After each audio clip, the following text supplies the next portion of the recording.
अच्छा, जो टेस्ट था वो कोई टॉपिक नहीं है, वो बीच में मिसलेनियस चीजें हैं, टेस्ट वगैरह होते रहेंगे। ठीक है, उसके लिए भी आप बिल्कुल प्रिपेयर रहिए। आप केवल सिलेबस ही कंप्लीट करने के चक्कर में मत रहना, सिलेबस के साथ साथ में टेस्ट भी हम लोग देते चलेंगे। ठीक है, जिससे कम से कम प्रैक्टिस भी तो होती चले। चलो शुरू करते हैं।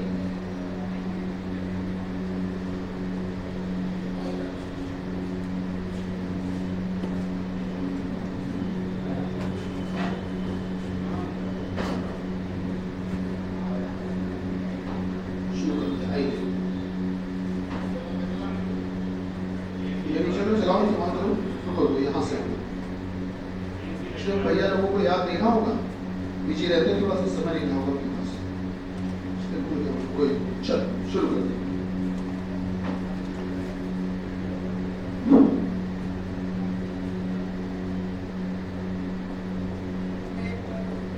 क्या हो बेटा?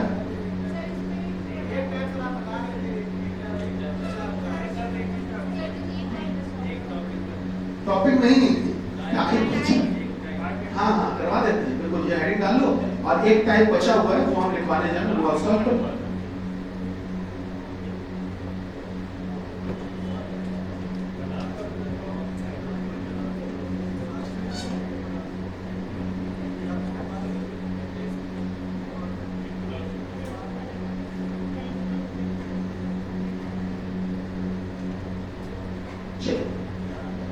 शुरू करते हैं भैया। लिखो, क्वेश्चन लिखो। ये हेडिंग डालिए, टॉपिक बनाओ। चाहो तो क्वेश्चन लिख लो या बाद में इसको लिख लेना, कोई दिक्कत नहीं है। ये टॉपिक नया शुरू होगा। अब एक टाइप का सवाल उसमें बचा था डायरेक्शन में, वो और करवाना है, उसको खत्म करते हैं। लिखो बेटे, लिखो नई लाइन से क्वेश्चन लिखना है। देखो, यदि a प्लस बी का अर्थ है, यदि a प्लस बी का अर्थ है, जल्दी लिखो, यदि a प्लस बी का अर्थ है कि A B के पश्चिम में है, A प्लस बी का अर्थ है कि A B के पश्चिम में है। लिखा भैया? A प्लस बी का अर्थ है कि A B के पश्चिम में है। आगे लिखिए, A माइनस बी का अर्थ है, A माइनस बी का अर्थ है, A माइनस बी का अर्थ है कि A B के पूर्व में है। A माइनस बी का अर्थ है कि A B के पूर्व में है, A B के पूर्व में है। फिर लिखिए आगे, A इंटू बी का अर्थ है, A गुणे बी का अर्थ है, A गुणे बी का अर्थ है कि A B के उत्तर में है। A गुणे बी का अर्थ है, A गुणे बी का अर्थ है कि A B के उत्तर में है।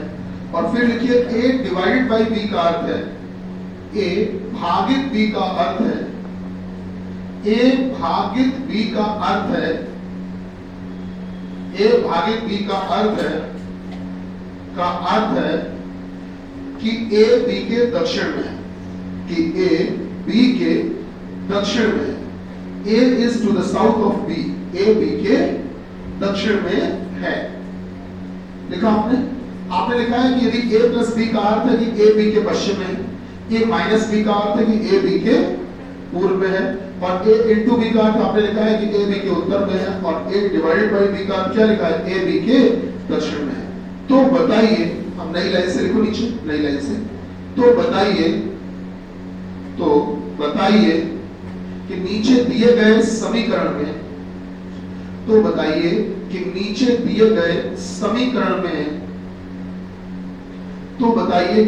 दिए गए समीकरण में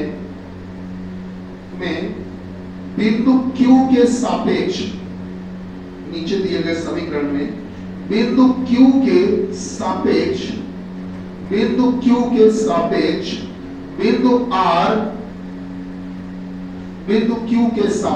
बिंदु R कितनी दूरी पर और किस दिशा में है? बिंदु Q के सापेक्ष बिंदु R कितनी दूरी पर और किस दिशा में है? बिंदु Q के सापेक्ष बिंदु R कितनी दूरी पर और किस दिशा में है। लिख लिया भैया। अब एक समीकरण लिखिए सर एक समीकरण नोट करिए। समीकरण है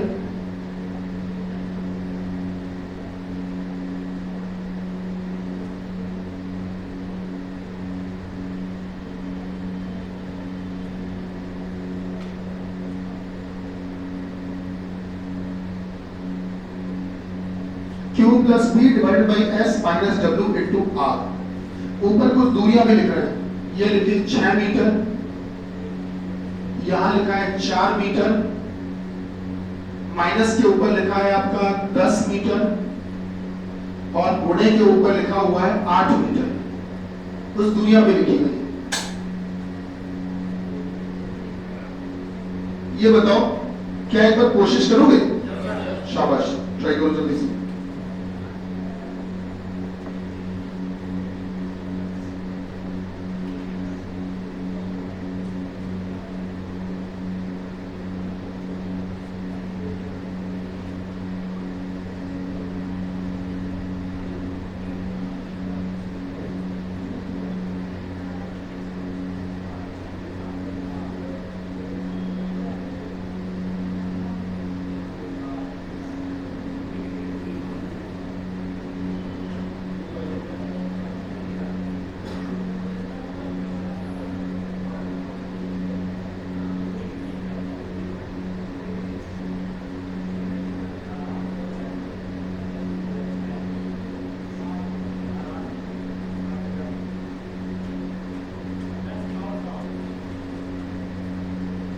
दूरी और दिशा,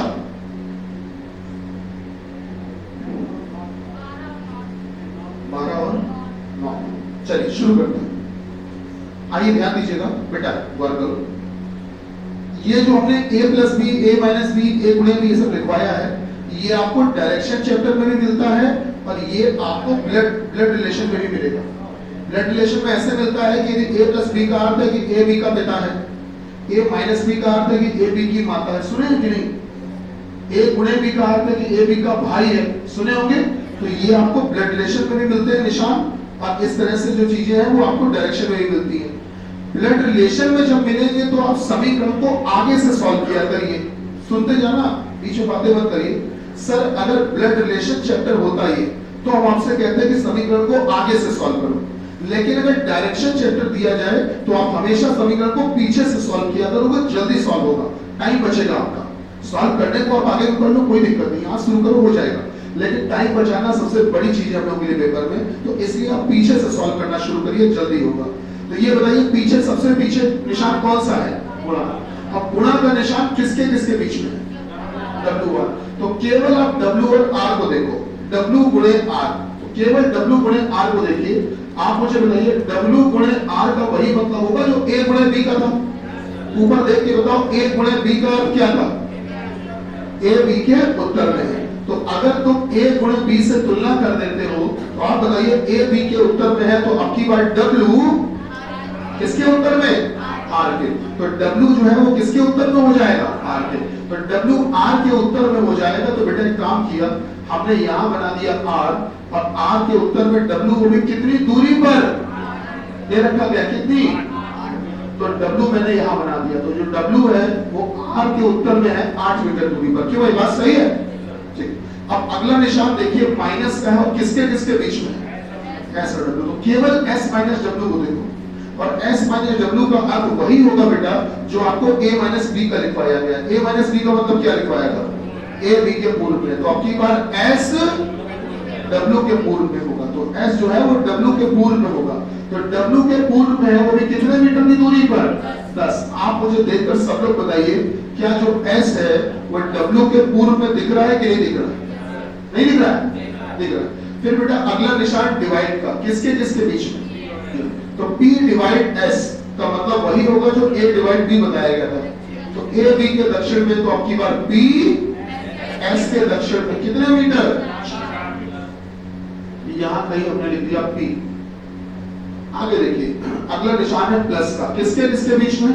Q और P। तो बेटा Q प्लस P, तो Q प्लस P का अर्थ वही होगा जो A प्लस B का था। तो Q प्लस P का मतलब होगा Q P के पश्चिम में। कितने मीटर? 6 मीटर। तो P बी के पश्चिम में 6 मीटर। हमने यहां कहीं पर बना दिया क्यू, और दूरी कितनी है 6 मीटर। पहले तो ईमानदारी से मुझे ये बताइए, क्या ये डायग्राम वाली बात समझ में आई कि डब्ल्यू आर के उत्तर में 8 मीटर और एस डब्ल्यू के पश्चिम में 10 मीटर और पी एस के दक्षिण में 4 मीटर और क्यू बी के पश्चिम में 6 मीटर। तो पूछा यह गया कि बिंदु किसके सापेक्ष, आर के सापेक्ष बिंदु क्यू। तो आर, हाँ वही देख के बोली भाई जो लिखा हो, बिंदु क्यू के सापेक्ष आर। तो बेटा क्यू से आर को मिलाना है, मिला दिया।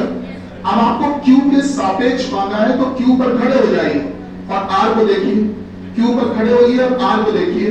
बेटा आर तो इधर दिख रहा है और इधर मतलब किसके किसके बीच में, ये दिशा दक्षिण थी,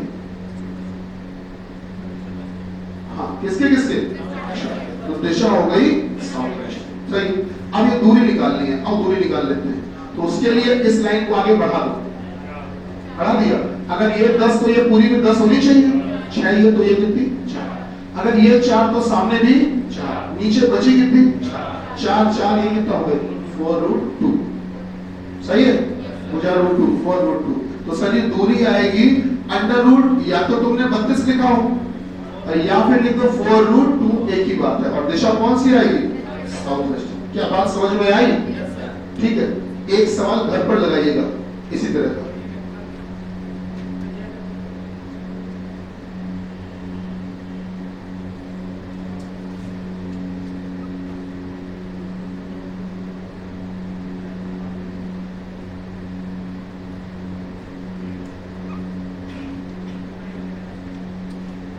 इसमें दूरियां आपको दे रखी है बेटा, दूरी दे रखी है 2 4 6 2 8 10 6, ये दूरियां दे रखी है।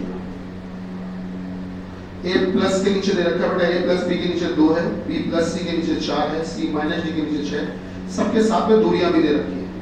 जब आप ये समीकरण बना लोगे तो आप खुद से सवाल अपनी तरफ से बनाना। जैसे पहला सवाल ये बना लेना कि ए से एच की दूरी व दिशा क्या, फिर बना लेना कि जी से बी की दूरी व दिशा क्या, और फिर एक सवाल बना लेना कि सी से एफ की दूरी व दिशा क्या। 3 सवाल बनाना, ए से एच की दूरी व दिशा क्या, जी से बी की दूरी व दिशा क्या, और सी से एफ की दूरी व दिशा क्या। 3 सवाल अपनी तरफ से बना लेना। पहला है ए से एच की दूरी व दिशा, दूसरा है जी से बी की दूरी व दिशा, तीसरा है सी से एफ की दूरी व दिशा। ये 3 सवाल बना लीजिए, ठीक है। तो यही एक टाइप का बचा था डायरेक्शन में, जो हमने आपको क्वेश्चन उस समय भी नहीं करवाया था ना, अब इसका एक क्वेश्चन हो गया। तो अब ये है कि हम लोगों का इसका भी आइडिया मिल जाएगा, पेपर में क्वेश्चन आएगा तो हमसे गलती नहीं होनी चाहिए।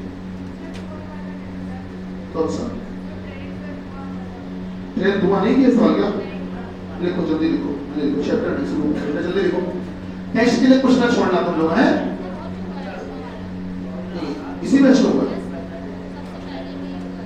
अच्छा इंट्रोडक्शन वाली क्लास में होगा, लिखो लिखो क्वेश्चन लिखो जल्दी से, लिखो लिखो जल्दी से। धुआं वाला एक सवाल, धुआं धुआं कर दे चैप्टर को, बिल्कुल लिखो लिखो सवाल लिखो, लिखिएगा।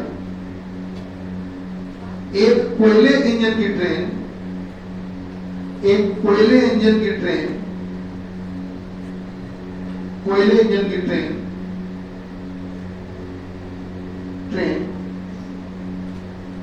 उत्तर में दक्षिण दिशा से जा रही है। एक कोयले इंजन की ट्रेन उत्तर में दक्षिण दिशा से जा रही है, उत्तर में दक्षिण दिशा से जा रही है, तथा तथा हवा तथा हवा तथा हवा पश्चिम से पूर्व दिशा में बह रही है, तथा हवा पश्चिम से पूर्व दिशा में बह रही है, तथा हवा पश्चिम से पूर्व दिशा में बह रही है, तथा हवा पश्चिम से पूर्व दिशा में बह रही है। तो बताइए कि इस ट्रेन का धुआं, तो बताइए कि इस ट्रेन का धुआं किस दिशा से बहेगा। तो बताइए कि इस ट्रेन का धुआं किस दिशा से बहेगा? उत्तर पश्चिम। भाई उत्तर पश्चिम, उत्तर पश्चिम, दक्षिण पूर्व। शाबाश। हाँ बताइए भाई। नहीं है कोई, जल्दी बताओ फिर। इस ट्रेन का धुआं किस दिशा से बहेगा? जल्दी बताओ। उत्तर पश्चिम। हाँ दक्षिण पश्चिम, दक्षिण पश्चिम। जल्दी से भैया बताइए सभी लोग। उत्तर पश्चिम। चलिए आइए देखते हैं। आइए सर ध्यान दीजिएगा। उत्तर, दक्षिण, पूर्व और पश्चिम, 4 दिशाएं हमने बना। हाँ ये बताइए ट्रेन के बारे में क्या बोला था? एक ट्वेलिंग की ट्रेन, जो शब्द लिखे हैं वही शब्द बोलना एज इट इज। हाँ उत्तर में दक्षिण से जा रही है। दक्षिण से किस दिशा में जा रही है? उत्तर में जा रही है ट्रेन है।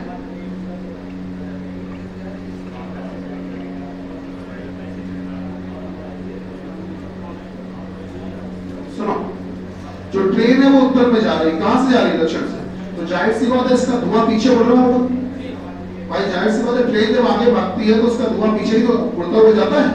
तो ट्रेन ऊपर की ओर भाग रही है, धुआं पीछे की ओर उड़ता हुआ मतलब नीचे की ओर चला आ रहा होगा। अच्छा हवा के बारे में क्या बोला था? पश्चिम से पूर्व में जो हवा है वो पश्चिम से पूर्व में जा रही है। पश्चिम दिशा से किस दिशा में? पूर्व में जा रही है। तो पश्चिम से पूर्व दिशा, पश्चिम से पूर्व दिशा में हवा चल रही है। ये जो नीले रंग से हमने बनाई है हवा है, पश्चिम से पूर्व दिशा में हवा चल रही है। पश्चिम से पूर्व दिशा में हवा चल रही है, ये जाती है हवा। देखो जो धुआं होता है वो हवा के साथ बहता हुआ जाता है। अब हकीकत ये है सर कि जो धुआं है उसको नीचे की तरफ आना है, नीचे की तरफ आना है, और नीचे की तरफ आना है और हवा उसको उधर ले जाएगी बहा के। धुआं नीचे भी आए और उधर भी जाए, नीचे भी आए और उधर भी जाए, तो मजबूरी है कि धुएं को उधर नीचे तिरछा उधर भागना पड़ेगा। अगर धुआं उधर की ओर भागेगा तो गौर करना, अगर धुआं उधर की ओर भागेगा तो भैया देखा जाए तो वो उधर की तरफ बढ़ भी रहा है और नीचे की ओर भी होता जा रहा है। तो समझिएगा नीचे की ओर भी जाए और उधर भी जाए तो मजबूरी है कि इन दोनों दिशाओं के बीच में बेचारा धुआं फंस गया, इन दोनों के बीच में फंस गया कि उसको उधर भी जाना है इधर भी जाना है, दोनों की बात माननी है तो बीच में निकल जाए इसे। दोनों की बात मान ली तो धुएं को इधर की ओर आप भेज दीजिए, धुआं इस हिसाब चला जाएगा। तो आपसे सवाल में अगर पूछता है कि धुआं किस दिशा में बहेगा, में अगर पूछता है अगर, तो आप उत्तर दोगे दक्षिण पूर्व। किस दिशा में, किस दिशा में धुआं बहेगा, तो आंसर आपका आएगा दक्षिण पूर्व। और अगर धुआं दक्षिण पूर्व दिशा में बहता हुआ जा रहा है तो बेटा जाहिर सी बात है पीछे से ही तो आ रहा होगा। तो ये पीछे वाली दिशा है कि किस दिशा से, तो आंसर है उत्तर पश्चिम। तो धुआं किस दिशा से बह रहा है? उत्तर पश्चिम। और किस दिशा में बह रहा है? दक्षिण पूर्व। अब बताइए आपका सवाल में वाला था कि से वाला था? से वाला। तो अपने सवाल का सही जवाब है उत्तर पश्चिम। क्या बात समझ में आई? अब पेपर में शॉर्ट ट्रिक क्या होती है इसकी? सुनो शॉर्ट ट्रिक क्या होती है? शॉर्ट ट्रिक जल्दी लगाने का तरीका। इतना सब ये डिजाइन कौन बना पाएगा, समय किसके पास है? तो शॉर्ट ट्रिक क्या होता है? देखो ध्यान से देखो बोर्ड पे। ये बताओ ट्रेन के बारे में क्या कहा गया है? ट्रेन का बेटा एक बंद कर दो, उस तरफ वाला तब निकाल देना। हाँ ट्रेन कहां से कहां? उत्तर में। कहां से? दक्षिण से। तो दक्षिण से उत्तर में। तो देखो दक्षिण से उत्तर में ट्रेन जा रही है, सही बात है? जा। अब जरा धुएं के बारे में बताओ क्या था, सॉरी हवा के बारे में। पश्चिम से पूर्व में, पश्चिम से पूर्व में हवा चल रही है। हवा किस तरफ बह रही है? पूर्व में, सही बात है। और ट्रेन किस तरफ जा रही है? उत्तर में। यहां तो ये लिखने का तरीका समझ में आया? ठीक, ध्यान रखना, हवा लिख लिया, ट्रेन लिख लिया। सम्मान करना हमेशा हवा का। जो हवा में बाहर की तरफ दिशा लिखी है, हवा में, जो हवा में बाहर की तरफ दिशा लिखी है उसके साथ एक विकर्ण बना लेना। विकर्ण, डायगोनल। ये जो जवाब आता है ये मे का आता है, मे। हवा में जो बाहर की तरफ होता है उसमें जवाब आता है मे का, और जो अभी जो बच गई ये जवाब किसका होता है, से का। अगर कोई पूछे कि धुआं किस दिशा से बहेगा तो आप इस वाले विकर्ण को ले लो, नॉर्थ वेस्ट से बहेगा, और किस दिशा में बहेगा, साउथ ईस्ट में बहेगा। क्या बात समझ में आई? ध्यान रखना है, जो सम्मान करना हमेशा हवा का करना, हवा में जो बाहर है उसी का सम्मान। तो वो जवाब होता है किसका, में का, और जो बच गया वो कौन हो गया, से। याद रहेगा? नहीं रहेगा। लगाओ सवाल, लगाओ लगाओ, लिखो लिखो हवा, भैया लिखो लिखो हवा, लिखो भाई सुनकर, हवा, हवा उत्तर से दक्षिण दिशा में बह रही है। पूरी भाषा मत लिखने लगना, भाषा लिखने लग गए होगे ना, शॉर्टकट में करो। हवा जो है, हवा के बारे में ये बताया गया, सभी लोग भैया लिखो इस तरीके से, बेटा हवा है उत्तर से दक्षिण दिशा में ना, हवा उत्तर से दक्षिण दिशा में बह रही है, नॉर्थ से साउथ में बह रही है। नहीं लिख पाए होगे, लिख लिया, हवा उत्तर से दक्षिण दिशा में बह रही है ना। और जो ट्रेन है वो पूर्व से पश्चिम में जा रही है, जो ट्रेन है वो पूर्व से पश्चिम में जा रही है, जो ट्रेन है वो पूर्व से पश्चिम में जा रही है। लिख पाए कि नहीं? पूर्व से पश्चिम। तो बताइए धुआं किस दिशा में उड़ेगा, धुआं किस दिशा में उड़ेगा? हाँ भाई, धुआं किस दिशा में उड़ेगा? हाँ, नॉर्थ वेस्ट। रटत रटत अभ्यास से जड़मत बहुत सुजान, रटना जरूरी नहीं है मेरे भैया, समझना जरूरी है। तुमने तुरंत दिमाग लगाया कि भैया इसमें बाहर वेस्ट लिखा है, गुरुजी ने बताया था ये होता है मे का जवाब।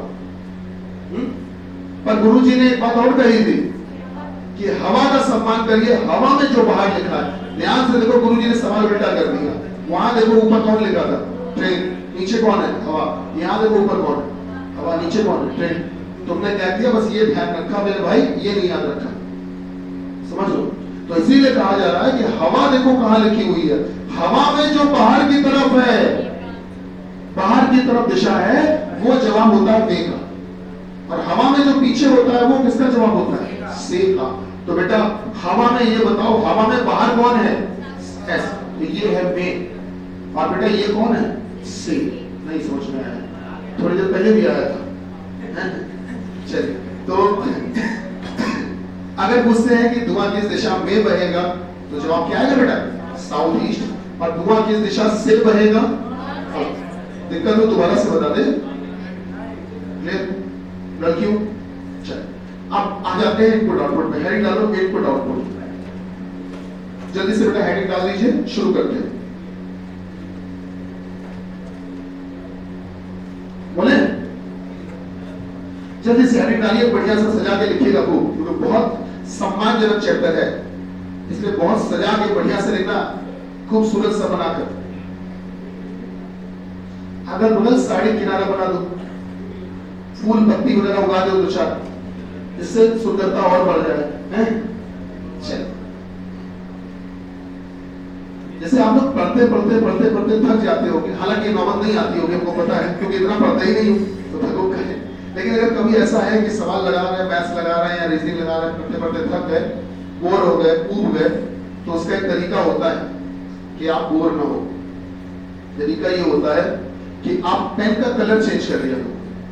जैसे नीले पेन से सवाल लगा रहे हो, एकदम से लाल पेन से लगाना शुरू कर दो। और एक तुमको बढ़िया साइंस की बात बताते हैं। साइंस कहता है, हम नहीं कहते, साइंस कहता है। साइंस ये कहता है कि यदि आप लाल पेन से सवाल लगाओगे, लाल पेन से, आपका इंटरेस्ट बढ़ेगा, इंटरेस्ट बढ़ता जाएगा। लाल पेन से इंटरेस्ट बढ़ता जाएगा। कभी ट्राई करना, लाल पेन से सवाल लगाओगे, इंटरेस्ट बढ़ता जाएगा। मतलब ये कि कुछ चीजें ऐसी भी हैं जो सवाल नहीं आ रहे हैं, वो भी आते जाएंगे। ठीक है, लाल पेन से अगर तुम पढ़ाई करो तो नींद जल्दी नहीं आ सकती, कभी भी ट्राई करना, लाल पेन से कभी पढ़ाई करके देखना। अब कुछ लोगों का इसमें तर्क ये हो सकता है, सर ये लाल पेन है ही नहीं हमारे पास, हो सकता है, हम मानते हैं, तो उसके लिए उपाय है, मतलब हम लाल पेन से यही उपाय है, गुरुजी रास्ता बताए, उसके बाद साथ में लिबाग जाए और रास्ते का चाय नाश्ता भी कराए। हाँ बंटवा दे, पेन बंटवा दे। लाल पेन वाली कोई हमने बात की नहीं तुम लोगों से। चलो आप सीधे पढ़ाई भी करते। इम्पोर्टेंट लिखिए सर, लिखिए जल्दी से, निर्देश लिखिएगा बेटा, लिखिएगा लिखिएगा बेटा। जब किसी संख्या इनपुट को, जब किसी संख्या इनपुट को, जब किसी संख्या इनपुट को, जब किसी संख्या इनपुट को किसी इनपुट मशीन में लिखा जाता है, किसी इनपुट मशीन में लिखा जाता है, किसी इनपुट मशीन में लिखा जाता है, लिखा जाता है, लिखा जाता है, तो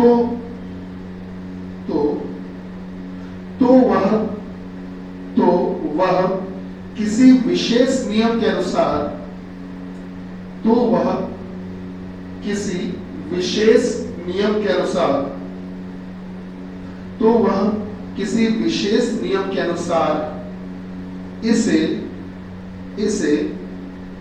कई चरणों में पुनर्व्यवस्थित करती है, कई चरणों में पुनर्व्यवस्थित करती है, कई चरणों में पुनर्व्यवस्थित करती है, जिसका उदाहरण निम्नलिखित है, जिसका उदाहरण निम्नलिखित है, जिसका उदाहरण निम्नलिखित है, जिसका उदाहरण निम्नलिखित है। अब ये उदाहरण नोट करिए।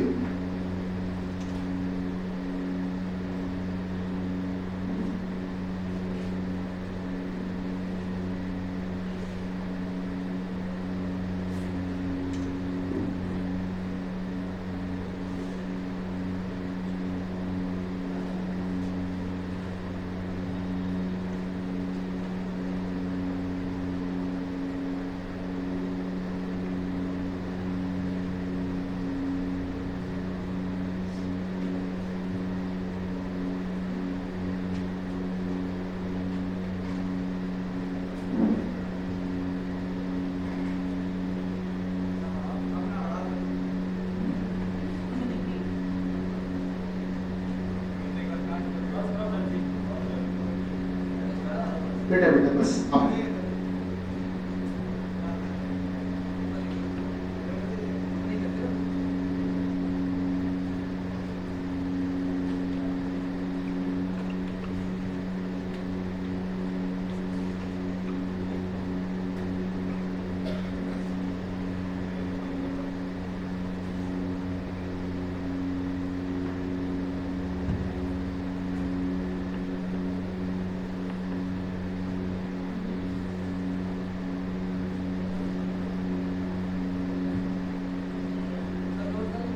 हाँ साथ में लिखते जाओ बेटा।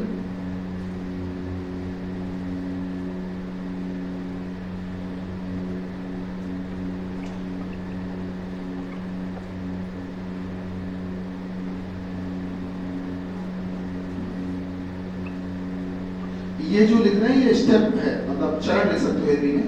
जो हम लिख रहे हैं स्टेप 1 स्टेप 2, इसको आप हिंदी में चाहो तो ऐसे लिख सकते हो, चरण 1 ऐसे, फिर चरण 2, आप चाहो तो हिंदी में चरण शब्द लिख लो, चरण 1 चरण 2 चरण 3 ऐसे लिख सकते हो। इंग्लिश में स्टेप बोलते हैं, चरण 3 ऐसे।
नोट कर लीजिए, चरण 8 तक है ये, और उसके नीचे लाइन लिखिएगा, मैं यहां लिख दे रहा हूं, अतः चरण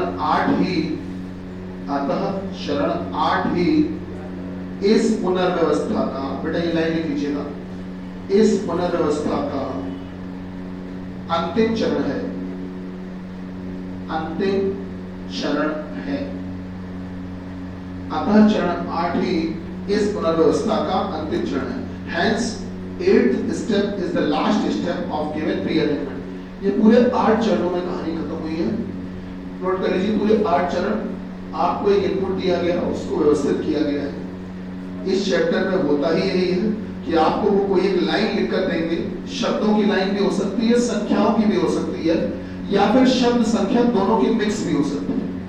आपको एक बड़ा सा एक लाइन देंगे और ये कहेंगे कि इसमें जो चीजें इनको सही तरीके से लगाइए, ये गलत तरीके से लगी हुई है, तो सही तरीके से लगाने में आपको समय लगेगा। तो एक एक करके जो समय लगेगा उसको चरण बोलते हैं, कि एक बार में एक तिनका हमने सही किया, फिर एक बार में एक धागा सही किया, फिर एक बार में एक धागा सही किया, ऐसे करके सुलझाएंगे। इस तरह से सुलझाएंगे और सुलझाते सुलझाते तब जाके 8वां चरण तक पूरा हो पाएगा। पूरे 8 चरण नोट कर लीजिए। ये संख्याएं किस हिसाब से लगाई गई?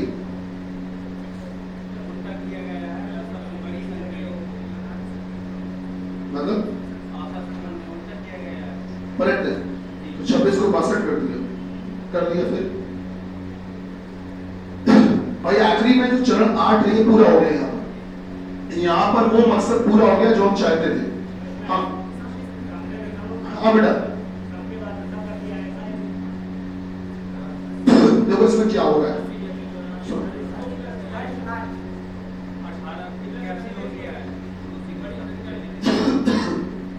लास्ट वाला फेल हो जाएगा, चेक करो आगे। हाँ हाँ, तो पलटने में सबसे बड़ी कौन सी बन रही है बेटा? 81, इसलिए उसको आगे किया ना, सही है। अच्छा फिर पलट दिया, मतलब फिर कौन सी बन रही थी बेटा? 79 ना, फिर वो आई, उसके बाद कुल मिला के यहाँ पे होगी सारी उसी हिसाब से पक्का। और देखते हैं 81, 97, सबसे बड़ी कौन सी होनी चाहिए? 97।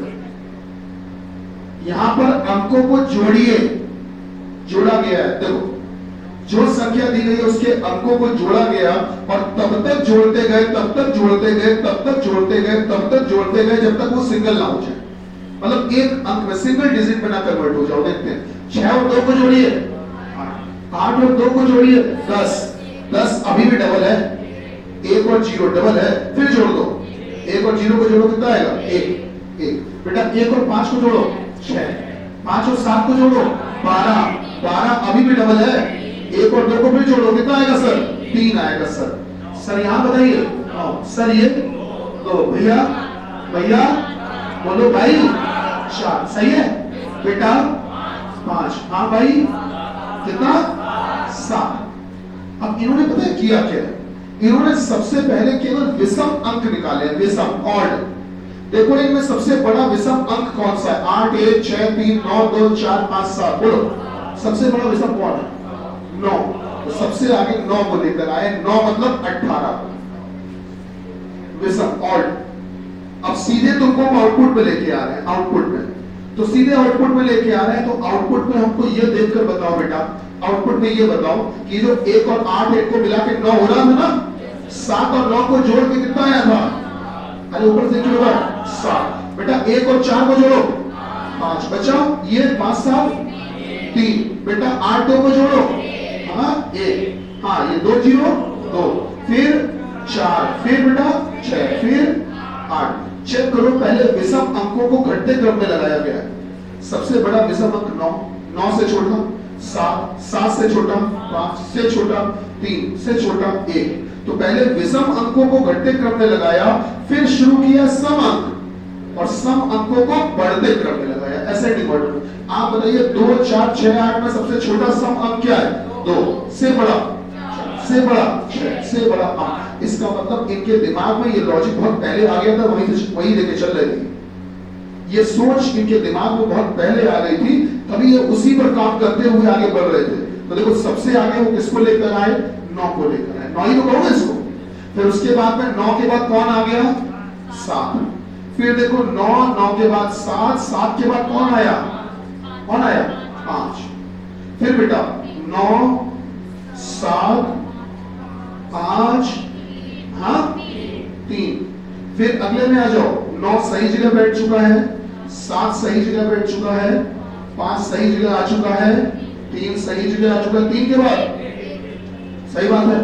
चेक करिए, एक एक करके विषम अंक को घटते क्रम में लगा रहे हैं। सबसे बड़ा विषम अंक सबसे पहले लगाया, और देखो सुनो, एक बार में एक ही व्यक्ति को सही जगह लाना होता है। तो आपने क्या किया, 9 वाली बात को सबसे आगे ले आए और बाकी पूरी कहानी इसके आगे जोड़ दी वैसी ही। 26, 82, 15, 57, 20 जोड़ते चले गए। मतलब एक बार में एक ही इंसान को सही जगह लाना।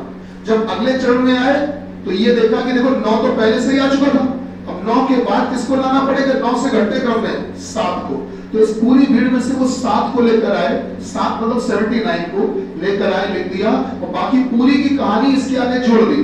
26, 82, 15, 57 जोड़ते चले गए। चरण 3 में आए तो देखो ये 9 सही जगह बैठ चुका है, 7 सही जगह बैठ चुका था। 9, 7 से छोटा विषम अंक क्या होता है, 5 होता है। तो इन्होंने भीड़ में से ढूंढा कि किसका मतलब 5 है, तो देखो 14 का मतलब 5 है। तो उस 14 को लेकर आए, यहां पर लिखा, और लिखने के बाद में बाकी बची हुई पूरी दुनियादारी आगे जोड़ दी। 26, 82, 15, 57। अगले में आए, 9 सही जगह आ चुका था, 7 सही जगह आ चुका था, 5 सही जगह आ चुका था। 5 से छोटा क्या होगा विषम अंक, 3 लिया गया, और 3 बनता किससे है, 57 से, इसलिए 57 को लिया और बाकी बची हुई दुनियादारी आगे जोड़ दी। 26, 82, 15, 20, 84।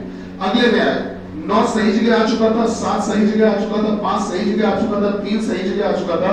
बेटा 3 से छोटा विषम अंक क्या होगा, 1। तो इसलिए 1 मतलब कि 82 को लेकर आए और यहाँ बदल में लिख दिया और बाकी की कहानी आगे जोड़ दी। अगले में आए, देखो विषम अंक पूरे हो गए, 9, 7, 5, 3, 1 पूरे हो गए। अब 1 से छोटा तो कोई विषम अंक होगा नहीं। अब इन्होंने शुरू किया सम अंक, और सम अंकों को घटते क्रम में नहीं लगा रहे, किसमें लगा रहे, बढ़ते क्रम में। तो देखो गौर करो, जैसे 1 और 8 का मतलब कितना है, 9, 7, 9 का मतलब 7, फिर ये बेटा 5, ये 3 और ये, तो विषम अंक पूरे हो चुके थे।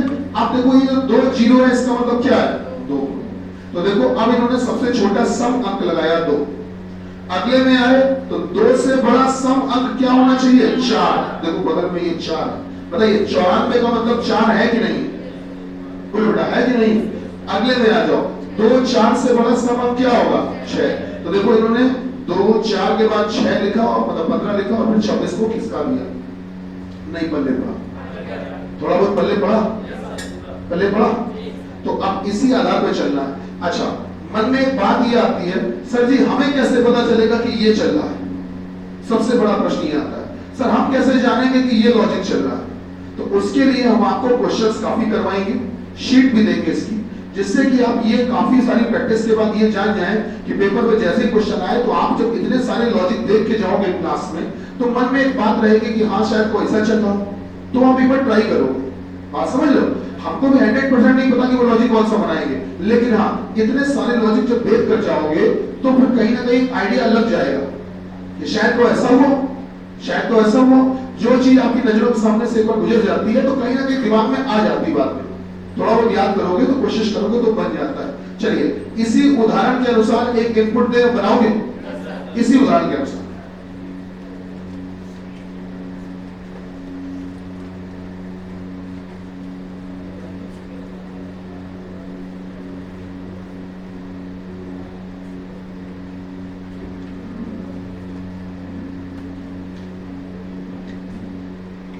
एक 125,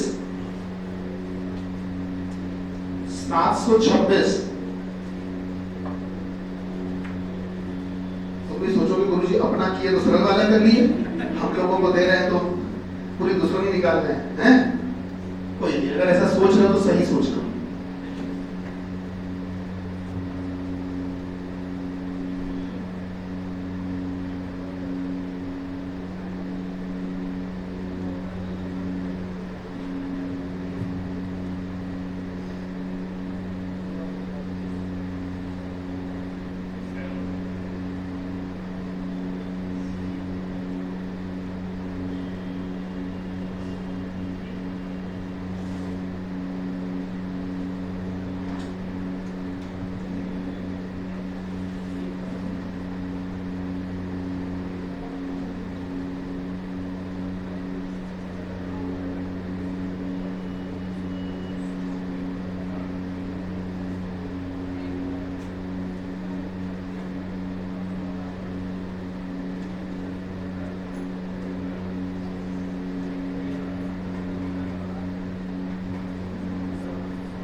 खुश?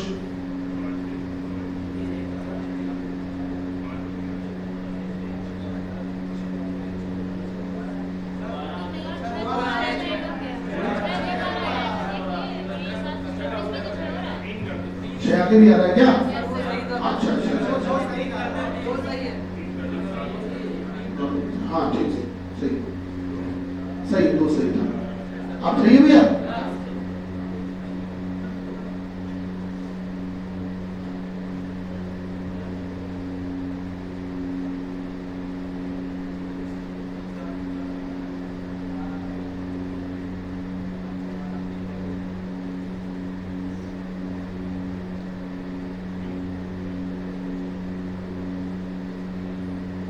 बस मिला लेते हैं।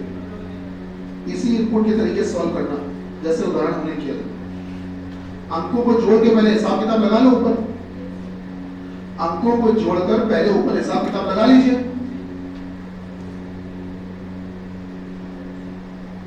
सबसे पहले वाले को जोड़ा कितना हुआ था? हाँ 8। बेटा अगले वाले में? हाँ 6, ठीक है। 1, हाँ बेटा 9 ना, ठीक है। 9 के बाद शाबाश, फिर 2, फिर 3 और फिर, ठीक है ना। अब आपको याद है ना क्या करना है? पहले विषम अंक, हाँ पहले विषम अंक किस क्रम में? घटते क्रम में। उसके बाद सम संख्याएं बढ़ते क्रम में। ढूंढो सबसे बड़ा विषम अंक कौन सा है, जो भी है वो सबसे आगे लेकर आओ। एक बार में एक इंसान, एक बार में एक इंसान, एक बार में एक इंसान, इस तरह से सही करना है।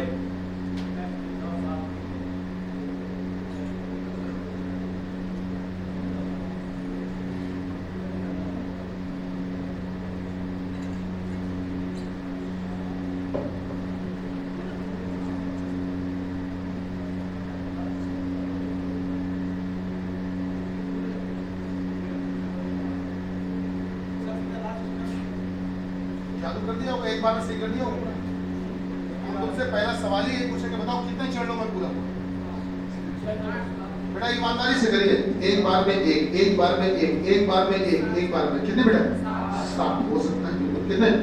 7, 6, चेक करिए भाई, 7 की 6।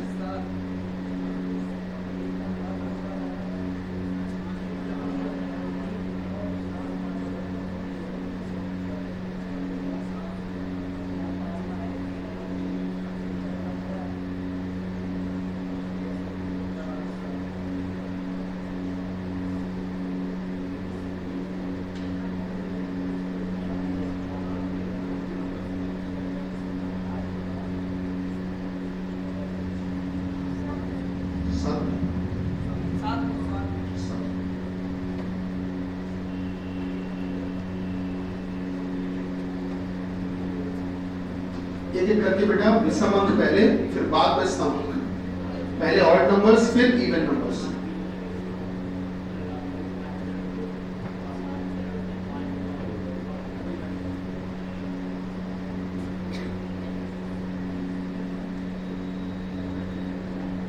हाँ भाई कितने चढ़? 7, सही है।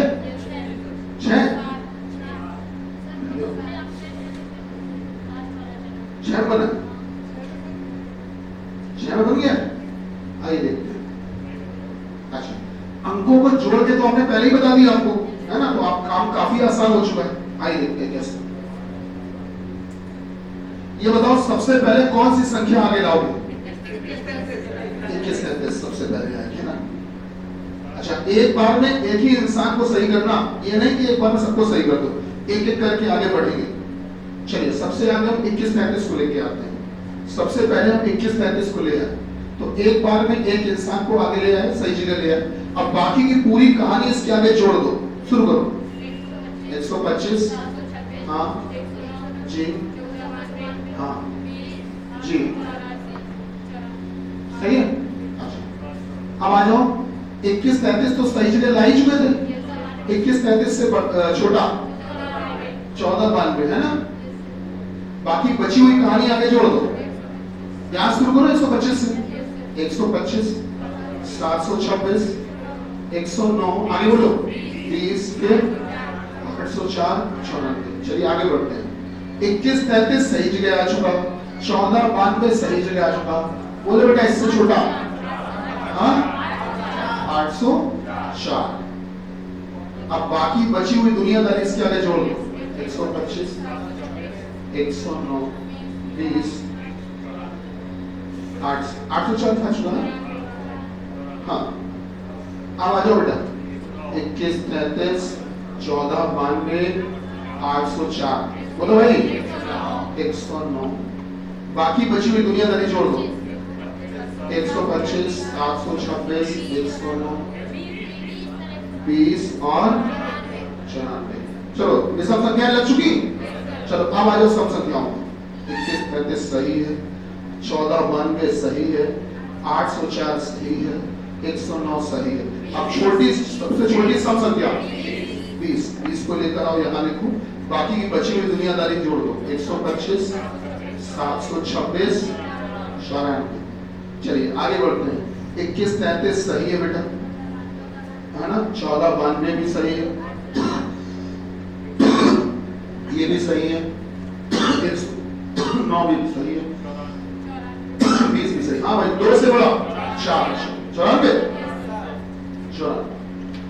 बाकी बची हुई कहानी जोड़ दो, 125, 726। ठीक है। अच्छा और मेहनत करने की भी आवश्यकता है।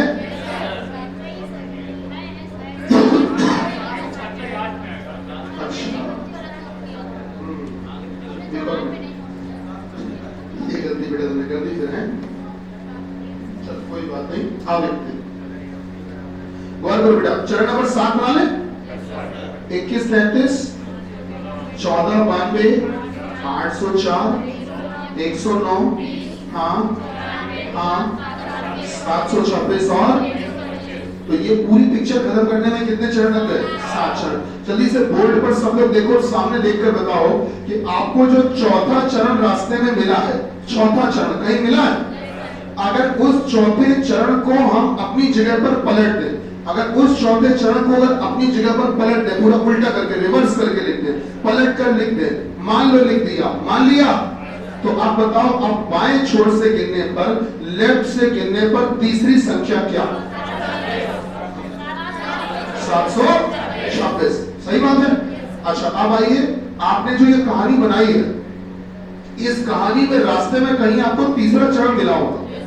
उस तीसरे चरण में दाएं छोर से गिनने पर, उस तीसरे चरण में राइट से दाएं से गिनने पर 109 किस नंबर पे आ रहा है? तीसरे चरण में दाएं छोर से गिनने पर 109 किस नंबर पे आ रहा है? तीसरे पे। सही बात है। आपने जो ये कहानी बनाई है, इस कहानी में रास्ते में आपको 5वां चरण कहीं मिला होगा। उस 5वें चरण में बेटा ये बताओ कि 726 और 1492 के बीच में कितनी संख्याएं हैं? कितनी बेटा? 4 की 5? 4। सही है। तो इस तरह से आप जब मेहनत से काफी सॉल्व करते हो, पूरा इनको डिटेल में सॉल्व करते हो, तो आपको फायदा भी बड़ा मिलता है। 3-4 क्वेश्चन बड़े आराम से उसी से देख के सॉल्व हो जाए। सही है। एक चीज आखिरी बता दो, ये जो आपने कहानी बनाई है, इस कहानी में जो चौथा चरण है, चौथा चरण मिला, चौथे चरण में बाएं से गिनने पर, चौथे चरण में लेफ्ट से गिनने पर, लेफ्ट से गिनने पर, लेफ्ट से बाएं से गिनने पर छठी संख्या, छठी संख्या, छठी संख्या के लेफ्ट के बाएं तीसरी संख्या, छठी संख्या के बाएं तीसरी संख्या के जो तीनों अंक हैं, जो भी अंक है उनको जोड़कर योगफल कितना? हाँ भाई 3। क्यों भाई? सही है। ठीक है। तो फायदा भी हमको काफी मिलता है जब हम डिटेल में सॉल्व कर देते हैं। एक काम करेंगे, कल इसको फिर आगे बढ़ाते हैं। ठीक, और भी कई तरह के एग्जाम्पल लगवाएंगे। चलिए आज के लिए इतना ही। धन्यवाद। भारत माता की जय।